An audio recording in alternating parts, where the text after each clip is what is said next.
Time for another sequel. Today, Return of the Mummy. First is our original, which actually seems to use the same background as the previous book, Curse of the Mummy's Tomb. This time, we don't see the mummy directly, he's just starting to come out of his sarcophagus, and those stink lines are rancid. Our tagline is, "He's back! From the dead!" This doesn't make any sense because none of the mummies from the first book are the main one from this book. The back tagline is, "Dead or alive?" Yes. Next is our 2000s reprint. This uses a golden slime color, and not only is the art zoomed in as usual, but flipped and a bit darker. Next is the UK cover, which shows a typical mummy holding what looks like an idol of Anubis. Is that relevant? We will see. Lastly is our classic reprint, and I apologize for the cover being a bit tattered on the corner. Dorman's illustration is just like the original, just with much more detail. Like any good classic print, we have some bonus features. This one talks about how to dress like a mummy, some ancient Egyptian animal gods, a quiz on Goosebumps mummy knowledge, and some tomb-related jobs. With all that done, let's grave rob this book of its summary. Not many people have seen my first video on Curse of the Mummy's Tomb, so let me give you a quick refresher on what happened then. Or you can go back and watch the video yourself. If you're not going to, at least leave a like and subscribe. Anything helps. Gabe is your typical goose boy who spent his Christmas vacation in Egypt because his parents had business there. When his parents got a call to leave for Alexandria, they gave Gabe the choice: stay with them or stay at the hotel and wait for Uncle Ben to show up. He's a researcher, so this meant that Gabe would get to go visit the pyramids. Obvious choice. Ben arrived with his daughter Sari, and they all go to the pyramid together. They met Ben's team, namely Ahmed, a man who was immediately suspicious. After some of Ben's team went missing, Ben told the kids to stay at the hotel. They disobeyed and went to check out the local museum, only to find Ahmed came to take them to see Ben. He actually tried to kidnap them, but the kids scramble out of the car and make it back to the hotel, telling Ben everything when he returned. Ben just had to continue his work, so they all went back to the pyramid together.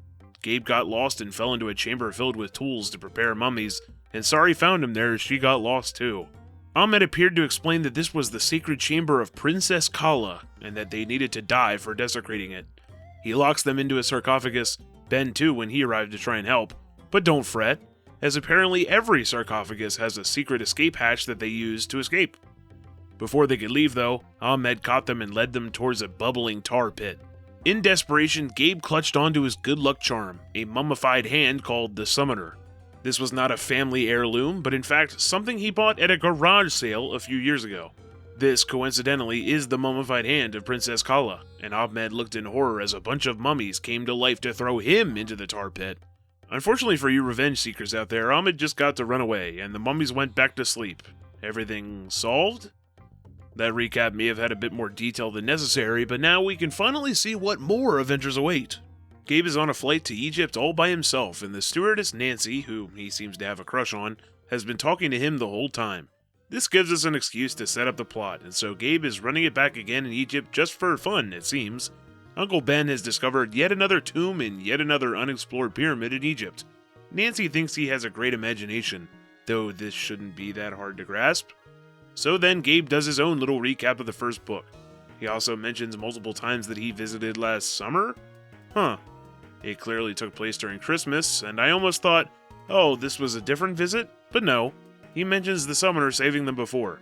So this is an error, but luckily one that was fixed in the classic reprint. He talks about the Summoner some more, and the mystery of it is still just as confusing. He really did just buy it from a kid for $2. Worth it though. It always feels warm, which calms Gabe down, and so he had to bring it back to Egypt again. But right now, as he feels it, it's ice cold. The perpetually warm hand now becoming cold must be a bad sign, but too late to think about that. The plane has landed. The crowd in the airport is insane, and Gabe has trouble finding Ben in this madness. He sees a man walk up to him wearing a burnous, saying, "American taxi? Taxi?" Gabe runs up and pulls off his hood, but that is not Uncle Ben. This guy is clearly bald and clearly pissed. He yells at Gabe in Arabic just as Ben and Sari call out to Gabe. Gabe introduces Ben and Sari to us again, and he even reveals he sometimes feels bad for Sari because her mom died when she was 5, and she only sees her dad on holidays because she goes to school in Chicago. But she bragged about her first-class flight here, so Gabe doesn't give a shit about all that sad stuff. She also brags about the new pyramid they're exploring. She's been in it a few times, and this one is somehow double the size of the one from the last book. Keep in mind, they were in the Great Pyramid of Giza last time. If this one is double the size, where the hell has this 1,000-foot tall pyramid been hiding? Whatever, let's get moving. No hotel stops, we are getting right into some pyramid action. Unlike most suburban white Goosebumps children, Gabe's family is Egyptian, so he likes having ancestral ties to the pyramids. Ben drives them to the pyramid and they stop at a bunch of tents set up outside. This is where they're staying. They'll be cracking open the tomb tomorrow, but first, Ben has a present for Gabe, if he could find it. As he digs into his pockets, Gabe notices a shadowy figure come out of the pyramid. A mummy! The mummy reaches out and grabs Ben's neck, and then they both start laughing. This is John, a guy here doing a commercial for a new bandage brand. They're just what your mummy ordered, he says. How funny. Ben got him to stick around to scare the kids. How funny. But anyway, that present. It's a pendant with some sort of orange stone on it. Ben explains that this is amber with a perfectly preserved scarab inside. He says that it's a symbol of immortality, but the bite means instant death. Now, I won't go on an Ace Attorney-style rant like last time, just know that this isn't true. As far as I know, Khepri and the symbolic scarab were never discussed with immortality in mind, as it's more associated with birth and rebirth, not the eternal afterlife. They also don't kill people, and they never believe that they would. It would be pretty counterintuitive to say that your symbol of life and new beginnings as the sun goes round just straight up kills you if you ever see one. But anyway, now Gabe has potentially 2 powerful Egyptian artifacts. A few moments later, Sari screams and says the scarab escaped. A pinch on Gabe's leg. Oh no! So in this twisted new version of Egypt, Gabe really thinks he's going to die, but Sari just pinched his leg while he was confused. Just like last book, Gabe is hopelessly gullible. He wants to beat the hell out of her, but the best he can come up with is to tell her that that was pretty mean. At night, Gabe lays in his poorly made bed and he is wired. He's noticing every tiny detail because he is scared. He's never slept in anything that didn't resemble a room before. He feels a tickle and the scarab moves inside the pendant. He even says, no joke, it moved. But did it really? Gabe starts second-guessing himself and goes to bed with a classic Goosebumps prediction. I had no way of knowing that the pendant held a secret that would either save my life or kill me. Gabe wakes up with a little back pain, but mostly excitement for the journey. After getting ready, Ben relays some info about this particular tomb. It belongs to a prince who just so happens to be a previously unknown cousin of King Tut, himself named Koru. Apparently he was just as wealthy as Tutankhamun, so his tomb may be full of riches, or robbed, who knows. Ben goes off to talk with his men for a second and Sari apologizes for being a jerk all the time. She confesses that she's worried for her dad that if his assumptions about the tomb aren't true, he'll be heartbroken, and seems to insinuate he might off himself. She doesn't know if he'll be able to take the disappointment. Rough. Gabe tries to be optimistic, but Ben comes over and interrupts them. Time to go into the pyramid. They strap on their mining hats and begin to walk, but someone yells, "Stop! Don't go in!" A woman runs in holding a briefcase and a camera asking for Uncle Ben. She's described almost like Nico Robin before the time skip, only with green eyes and much shorter. In fact, she's so beautiful that Gabe is floored. She introduces herself as Naila Ramad, named after the Nile herself, a reporter for the Cairo Sun. She spoke to Dr. Fielding earlier and got permission to write about the discovery, which may or may not happen depending on what we find. Ben says she can come along, but no photos, only observation. Gabe can tell he's smitten, so we'll see if those restrictions stand. Gabe notices Nyla staring deeply down at him. This is so weird! Twinsies! She pulls out her own amber pendant exactly like Gabe's, except hers is empty. She knows the scarab is supposed to be good luck, so hopefully hers being empty isn't bad luck. As expected, Gabe gets lost. He followed the group for a while, even mistaking some workers' drawing of Bart Simpson as some ancient carving. By the time he turns back around, everyone's lights are gone, and he bumps his own helmet into the wall, leaving himself in complete darkness. He traces the wall with his arm, and then he falls down. Gabe lands on his back, knocking the wind out of him. When he can finally breathe again, he feels his entire body tingle. He smacks the light to get it working again, and hundreds of little spiders scatter across the floor, all over the walls, ceiling, his clothes, but something much scarier appears from the ceiling. A snake! Grab on! It seems this snake was not actually a snake, but a rope. One that Sari is dropping down to help Gabe. When he gets pulled up, everyone laughs at him, which is just awesome. At least Uncle Ben asks to make sure his bones aren't broken. Speaking of broken, Gabe reaches into his pocket to see if the summoner is safe. Luckily it is, and Nyla immediately recognizes it. Seems she's been studying some ancient Egypt more than Ben himself. Sari calls it a tacky souvenir, as if she didn't see the thing bring mummies to life just a few months ago. Gabe swears he sees the fingers on the thing curl, but he doesn't bring it up. Why did it do that? 2 days pass until Ben says it's finally time. This tomb is getting opened. Sari's thinking about buried treasure, and Gabe's thinking about mummified bodies. They make it to the room where the door to the burial chamber lays. It's covered in hieroglyphs and sealed with a solid gold lion's head. Nyla says she must get a photo of the seal being broken, and Ben does say, well, okay. He raises the chisel to remove the seal, and a voice rings out, please, let me rest in peace.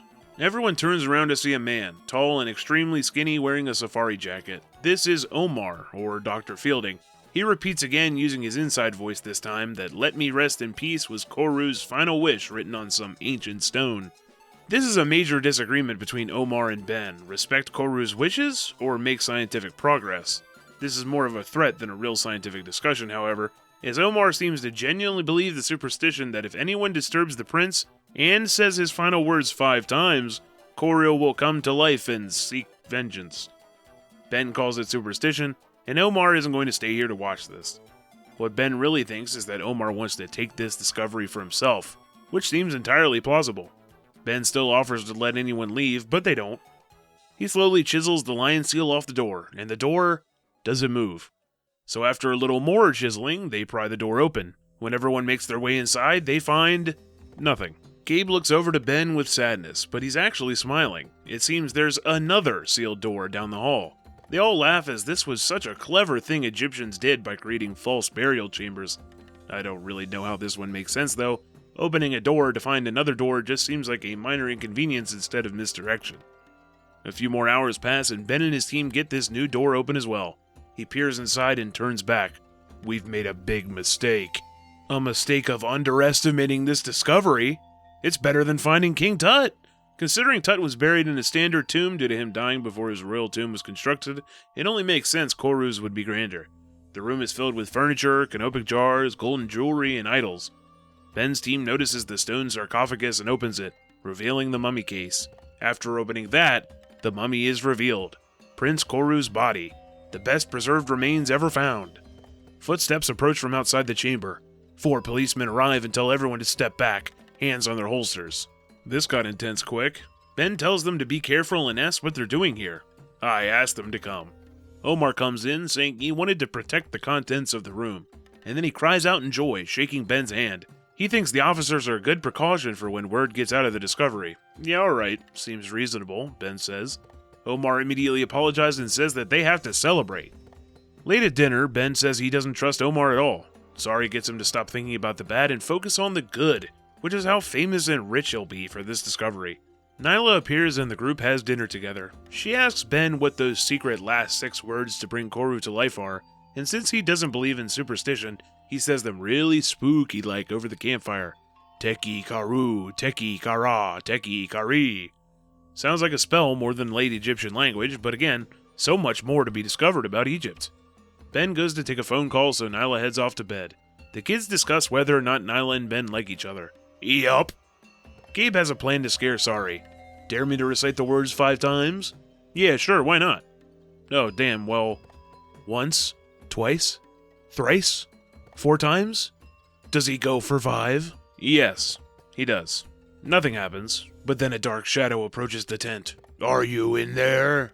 The kids look in fear as the tent opens. It's Dr. Fielding. He's looking for Ben. Urgent. That scared them half to death. He looks just like a mummy. They immediately decide to follow him and hear Dr. Fielding speaking quickly in the communications tent. He then seems to be dragging Ben towards the pyramid. They can't tell if he's forcing Ben inside or told him about some exciting revelation, so they keep following. Until Sari decides they should actually stay outside to be safe. The kids don't have any helmets or lights, so good idea there. They wonder what they were just arguing about and whether this trip was consensual or not. Sari even mentions those 4 policemen hired to guard the tomb left a while ago. Strange. Time passes and a light comes out of the pyramid. It's Dr. Fielding, alone, breathing heavily and limping. With no sign of Ben, Sari jumps in his way and asks where her dad is. Dr. Fielding staggers past her, completely ignoring her presence. Something's up. Sari immediately wants to run inside, but Gabe gets her to calm down. She'll wait at the entrance in case Ben comes out, and Gabe will grab some lights from the tent. When he comes back, Ben still isn't there, so it's time to explore. They both try to find their way around, completely lost. They just move down a narrow passageway, yelling for Ben until they see some footprints. Maybe they're going the right way. They reach the opening to the tomb, but still don't see Ben. Sari notices the lid to the tomb is closed, but it's supposed to still be open. The kids work together to open the lid, and what they saw shocked them to their core. Alright guys, thank you for watching. If you want to... Just kidding. It's Uncle Ben. He's knocked out in the case. If they didn't open the case, he might have suffocated. Gabe suddenly has a horrifying thought. If Ben's in here, then where's the mummy? The mummy appears in the doorway, scraping along the floor. The kids are frozen in fear. They back up into the wall, and Gabe cries out that it's his fault for chanting the words. They yell out to Ben, but he won't wake up. But then, an idea. The summoner. If it woke up mummies before, could it put them to sleep? He reaches into his pocket and it's gone. I don't really know how big this room is, but the mummy still hasn't made it across. It was blocking the doorway, but given how slow it is, maybe they can actually run past. Both kids run, one of the mummy's nasty fingers scraping Gabe's neck as he ducks past, and they nearly escape until they see a flickering light at the entrance. Nyla! Help! She looks angry. You shouldn't be here. You're going to ruin everything. She raises her hand to reveal she has the summoner. Come to me, my brother. It is I, Princess Nyla, your sister. Exposition dump time. She has waited centuries to awaken her brother and rule Egypt again with him just like they did 4,000 years ago. This assumedly incestuous relationship is actually the most realistic thing about ancient Egypt so far. She thanks Gabe for having the summoner, the relic she needed to awaken him, though I don't know how she got it. She commands Koru to kill the kids, and both of them try to tackle Nyla, but it doesn't work. She blocks the doorway as Koru very slowly shambles his way over. The mummy lurches forward and grabs Nyla's throat. What a twist! Koru begins to finally speak, repeating his last words. Let me rest in peace. Despite almost being killed himself, Gabe doesn't want to see Nyla suffer the same fate. He grabs the summoner, which just dropped from her hands, and commands Koru to stop. He jumps on top of his shoulders and tries to pry the mummy's hands away, but he shakes him off, surprisingly strong. As he falls, Gabe reaches out to grab anything. He finds Nyla's amulet, which falls to the ground and shatters. No! She screams. Koru stops. My life! I lived inside the pendant for 4,000 years! They watch as she gets smaller and smaller, and then a black scarab crawls out from her clothes and scuttles away. So, was she really Koru's sister? Sari thinks. Maybe she returned to her scarab form every night and it kept her alive until now. That theory doesn't really make much sense as it's still nighttime, but whatever.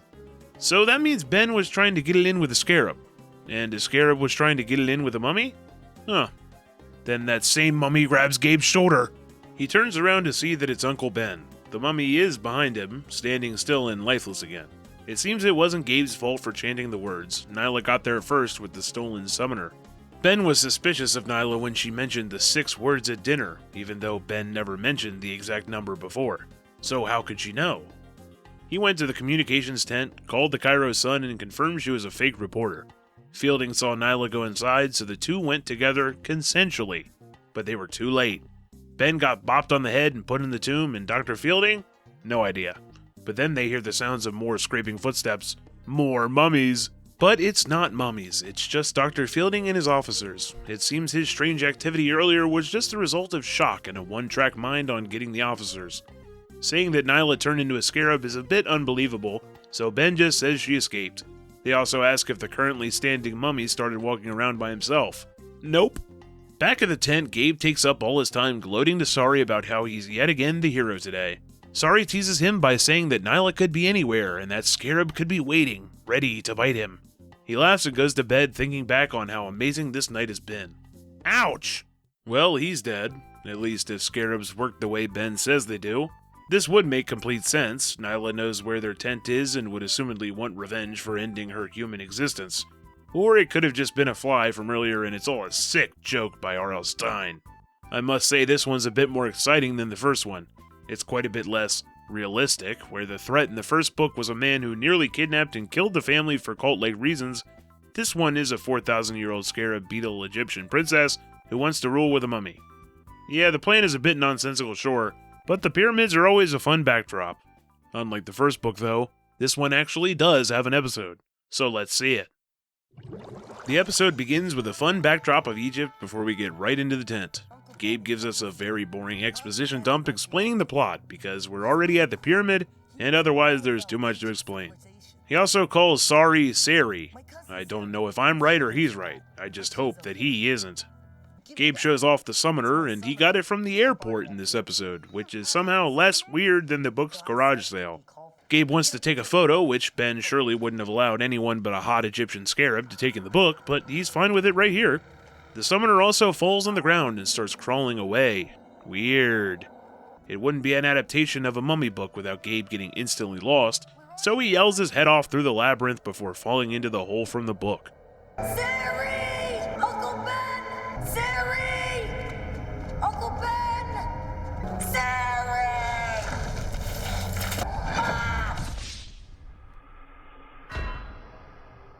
One with a soft fall, only a single spider, but still a rope mistaken for a snake.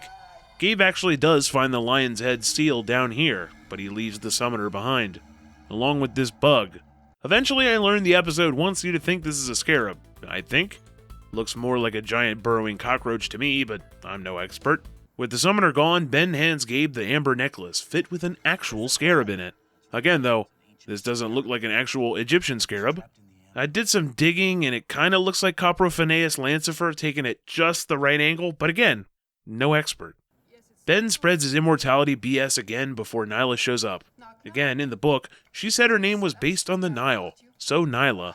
But for the entire episode, she calls herself Neela. This thing is a mess. She inserts herself into the group and shows off her amber, and her taxi driver is the one who says the tomb cannot be broken into. Dr. Fielding has been ousted.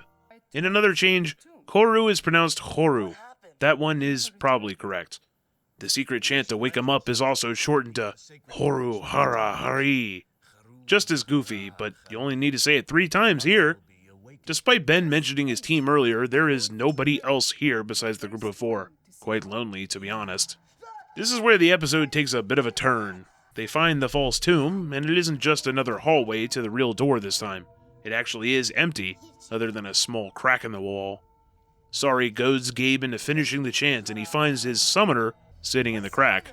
This turns out to... Anyway, this is an actual mummy hand, which pulls both kids through a revolving wall, and it knocks Ben out immediately. This actually had me laughing my ass off the first time I... Get this kid an Oscar. These walls are thick. They probably can't hear us. The real tomb is just a few feet away, with as much riches as you'd expect. Sari gets Gabe to help her open the tomb, but... Uh-oh. Nobody home. They turn around for one of the more faithfully adapted things from the book. Horu is painfully slow. Great for them, though, the ancient curse of poor acting spreads to Nyla, as she tries to control Horu. Come to me, my brother. It's Princess Neela, your sister. Instead of giving Gabe any agency, Horu pulls the amulet off himself. She's like, "Do you remember how you were a weak bitch and I ruled?" I remember. So he smashes the thing. My life. I lived inside this stone every night for 4,000 years.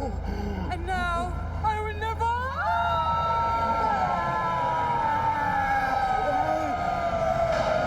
She turns into her own cockroach and Horu starts tweaking out. Gabe grabs the summoner and just says, "Fuck it," throws it into an open flame. This freaks Horu out even more, and the pyramid crumbles down with him still alive inside. In the end, Ben has to speak the truth to reporters. Sari apparently just lives here instead of being in Chicago for school, and Gabe says he can introduce her to shopping malls someday, as if Egypt doesn't even have any. Oh, and the summoner crawls back into Gabe's suitcase. That episode kinda blowed, people. It's one of those episodes that really feels the constraint of the runtime. The tomb was opened halfway through the book, but despite the accelerated pace, it wasn't open until 5 minutes before the episode was over. And as I said last time with Curse, who even finds mummies scary? They're cool, sure, but unless they have magical curse powers or something, they're just zombies with wraps on. Both the book and the episode clearly show how slow and non-threatening he is. All he wanted to do was lie in eternal sleep. the actual immortality most ancient Egyptians strived for, but Nyla just had to show up and disrupt his nap. So we're finally done for a while with one classic Universal monster, but in 2 weeks we're back for another, with Phantom of the Auditorium?